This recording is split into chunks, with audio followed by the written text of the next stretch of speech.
বিভিন্ন স্থানে প্রস্তুত হচ্ছে কোরবানির পশু। এর খবর জানাতে নরসিংদী থেকে সরাসরি যোগ দিচ্ছেন সঞ্জিত সাহা। সঞ্জিত, কেমন দেখছেন কোরবানি হাটের প্রস্তুতি?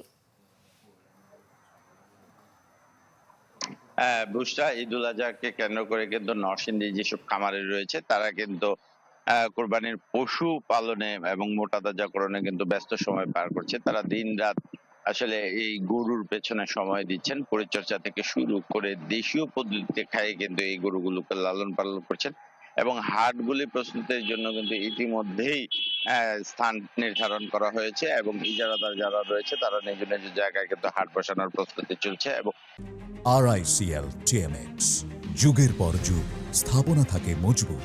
এলাকা ভিত্তিক ভাবেও কিন্তু হাট বসানো হচ্ছে এবং আমরা যেটা জানতে পেরেছি এই বছর নরসিংদীতে কোরবানির পশুর চাহিদা রয়েছে প্রায় ৭৮,৬০০।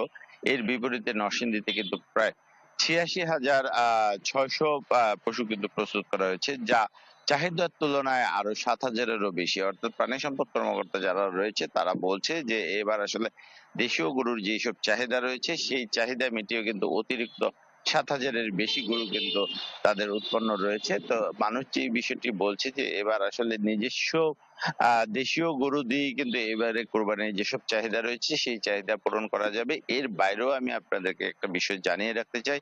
আপনি জানেন নরসিংদীতে কিন্তু যেসব খামার রয়েছে প্রান্তিক পর্যায়ে সেসব খামারিরা কিন্তু গরু মোটা তাজা থেকে লালন পালন করছে এবং নরসিংদীর সর্বোচ্চ যেই ১২০০ ওজনের একটি গরুর খবর আমরা পেয়েছি, যার নাম হচ্ছে কালামানিক। সেই গরুটি দাম হাঁকানো হচ্ছে ১২ লক্ষ টাকা এবং এই গরুটি কিনলে একটি খাসিও ফ্রি দেওয়ার ঘোষণা দিয়েছেন। সব মিলিয়ে বলতে চাই যদি যে গরুর যেই চাহিদা রয়েছে তার দেশীয় গরু দিয়েই কিন্তু চাহিদা মেটানো সম্ভব। তো এই ছিল সর্বশেষ অবস্থা। সঞ্জিত, আপনাকে ধন্যবাদ।